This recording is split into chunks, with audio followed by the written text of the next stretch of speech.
આ SVP hospital છે। SVP હોસ્પિટલમાં આ બાઉન્સરોની દાદાગીરી છે। डिस्चार्ज करता नहीं आपकी बहू को भी आ एसवीपी हॉस्पिटल है। आ स्टाफ नी दादागिरी जो एक मिनिट आ लोग ने डिस्चार्ज करो केम नहीं करता डिस्चार्ज। फेमिली जયારે मांगे છે डिस्चार्ज, बाळक जયારે जोखमમાં છે તમે डिस्चार्ज केम नहीं करता। आ શું ચાલી રહ્યું છે? આ દેશની સુરક્ષા એજન્સી છે। કેમ આવી રીતનું ગુંડાગર્દી કરો છો અહીંયા? હે આ લેડીઝ ને કેમ નથી જવા દેતા? લેડીઝ ને કેમ એમ નહીં? તમે એક मिनट डिस्चार्ज केम नहीं करता? તમે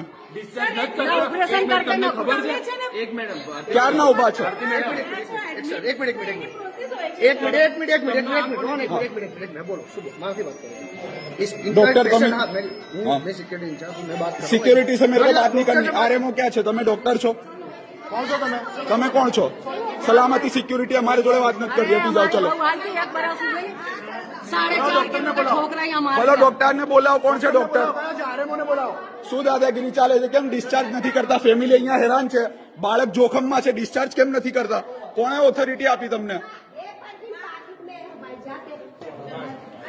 ડિસ્ચાર્જ કરો ફટાફટ। બાળકને કાંઈ પણ થશે તો સ્ટાફની ને તમારા લોકોની બધાની જવાબદારી રહેશે। આ એસવીપી હોસ્પિટલની અંદર ફેમિલી હેરાન છે। આ લોકો બાળક ઇમરજન્સીમાં છે ને। હા બોલો। એમ નહીં પણ ડોક્ટરને મોકલો। જો મારી વાત સાંભળો, તમે ડિસ્ચાર્જ કરી આપો। ફેમિલી જવા માંગે છે, તમે કેમ નથી કરતા? ફેમિલીને શાંતિ દિમાગથી પૂછો કે ડિસ્ચાર્જની પ્રોસેસ થઈ રહી છે કે નથી થઈ? પણ એમ નહીં, કઈ જોખમ થશે તો કોની જવાબદારી? તમે બાળકમાં હોય તો કોની હોય? હોસ્પિટલમાં તમે પેલા સહી કરી, તમે ફોર્મ પર સહી કરાવી એને ડિસ્ચાર્જ કરી દો। તમે સિક્યુરિટી ઇન્ચાર્જ છો। અહીંના જે ડોક્ટર છે ને એમની સાથે મારી વાત કરાવડાવો। સલામતી સિક્યુરિટીનો અમારી કઈ લેવા દેવા નથી।